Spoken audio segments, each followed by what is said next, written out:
Today we're going to be replacing a power steering pump on a Volvo 3.2 liter inline 6. These engines are installed on many vehicles, the XC series, the S series, the V series. They are everywhere. So it's a very popular engine with Volvo. It's kind of a Ford design, as I recall. And anyway, we have a power steering pump that's making a lot of noise. I've checked for leaks and done the other checks to make sure it wasn't drawing air in or leaking liquid out. So it's a replacement. Let's get to work. So everything looks good. You can look it over. See where all the mounting points are and figure out how to get the old one off. I went with Volvo. It was a $100 core charge and like $441 for the pump, plus another ridiculous amount for shipping. So the reason I did that is because like the Bosch rebuilt was like over $300. I think it was even like $350, $380. And then you can get down in the $250 range with some off-brand rebuilds. So at the end of the day, I ponied up the money for a brand new Volvo power steering pump. This original one has lasted 130,000 miles. I think it's more than that, but anyway, I know it's at least 130,000 miles and 10 years. So anyway, it's a pretty good life. Let's get to replacing it.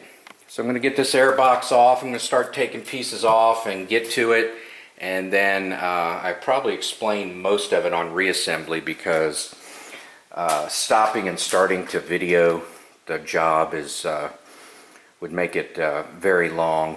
So we'll see what I end up doing with the rest of the video. So with the battery and the battery compartment removed, the power steering pump is easy access right there.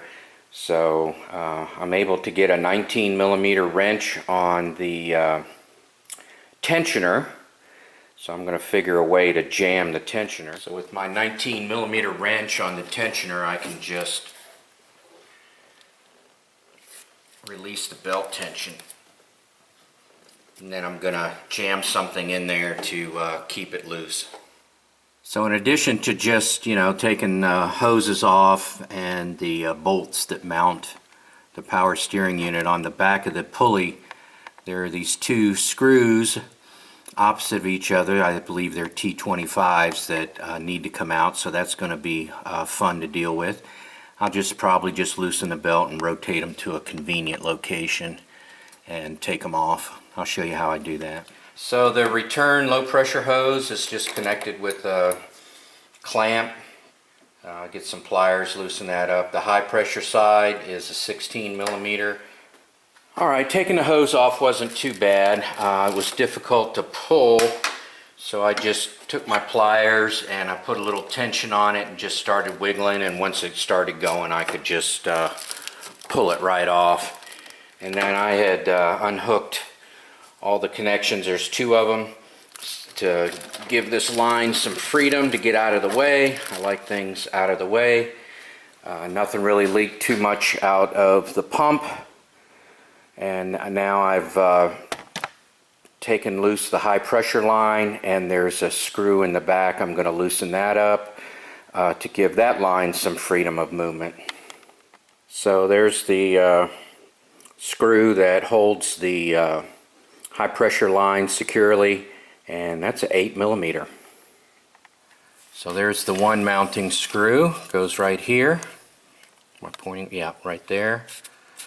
Got that out. I loosened the plate up, got that out of the way. Did have to take the back bracket off, which was no joy. So let's get in there and get it out, see if I can record this. Alright, a little more clearance. Let's see if it comes out now.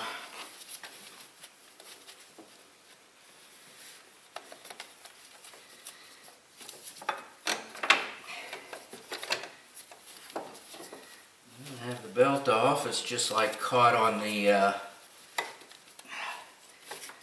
transmission bell housing, and my belt tensioner, which I don't need anymore, is also screwing up my clearance. So there's like this shock absorber system, a spring and a gasket adapter of some sort, and that goes on to the pulley, and it's held in place by those two little torque screws. And the alignment bumpers, they just go in the pulley, so that's not going to be too bad. So I'll start the belt and align the pulley, the large pulley holes with the adapter alignment holes there, and then we'll manage somehow to get it back in position, start tightening down the bolts, hooking everything back up. So on the back side, this is the bracket that goes on the back, and the transmission shifting cable runs right over it. That makes it tough. This part connects to the air conditioning compressor, so that makes that fun. And then I had two bolts that were very low onto the bell housing there, the transmission bell housing, so they're fun to get started. So this whole project is pretty interesting. It's really a tight job, meaning that I had to use a lot of wrenches. Couldn't get my sockets in there, and that means I couldn't use my electric tools. So it was a lot of wrenching on this job. Well, I'm well into plan C here on getting this together, because the stupid belt has to go on the other side of this bell housing here. So I'm going to take off the idler pulley. I have a large screwdriver here. I've managed to figure out a way to jam the tensioner and keep that belt untensioned. So I'm going to put everything back together and then put the idler back on and then release the tension. I'm going to try it that way. Alright, with the mounting bolts started but not snugged down all the way, I'm going to try and get the spring adapter to lock into place here.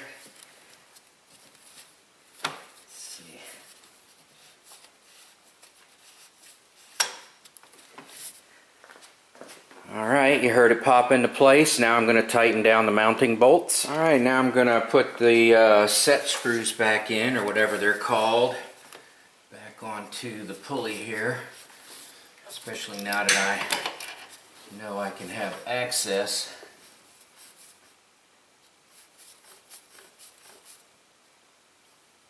Oh. Especially since I know I have access to them right there.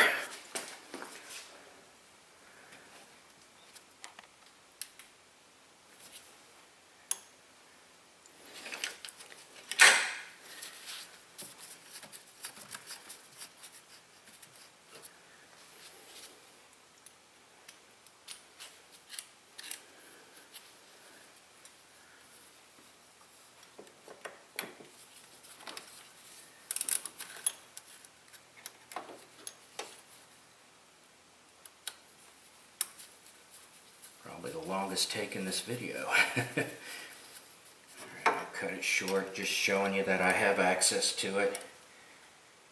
Can loosen and tighten them. Okay, well, that's how I was able to get the belt back on, is I took the idler off. I was able to figure out how to jam the tensioner with my screwdriver so that it was open.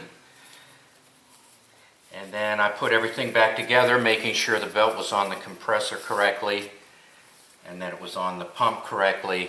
And then I just put the idler back on, manipulated that till it was done. Now I'm ready to tension it back up. Remember, if you forget how things go back together, you can take digital pictures as you're taking them apart. Just take a picture. That's how we used to do it with bulletin boards. Now it's videotapes on YouTube. But you can just take pictures and just kind of document it that way. Digital cameras are super cheap, easy. It's not film anymore, so That should help you remember how things go back together.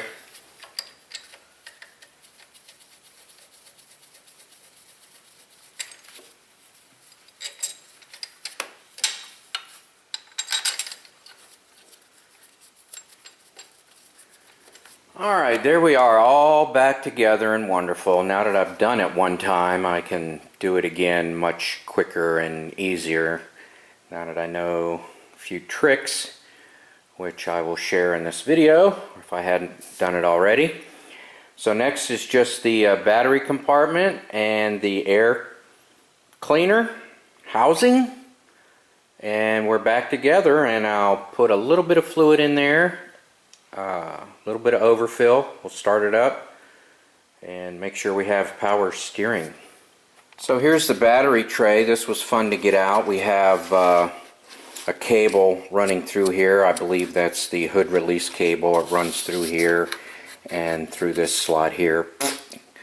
And then what else do we have? Oh, the way it's connected, we have some tabs here. 1, 2,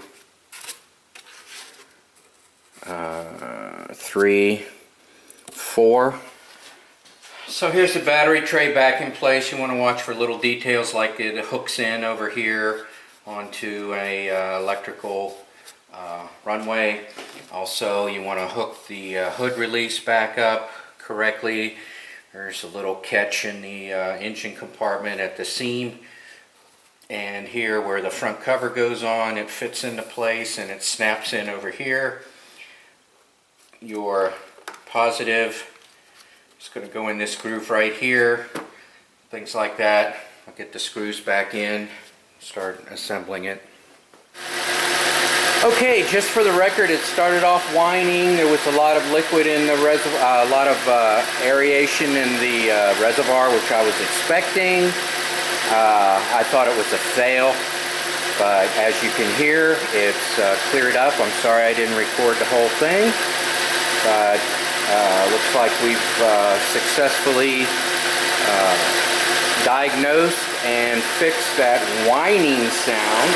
So here we have the reservoir. As you can see, it's not aerated. When I first started it up, it was very foamy and white, but it is cleared up and it is running really well. I'm very happy. Glad that was the fix. I hate to diagnose something incorrectly. So what I'm going to do now for the camera is turn the steering wheel from stop to stop and see what it sounds like.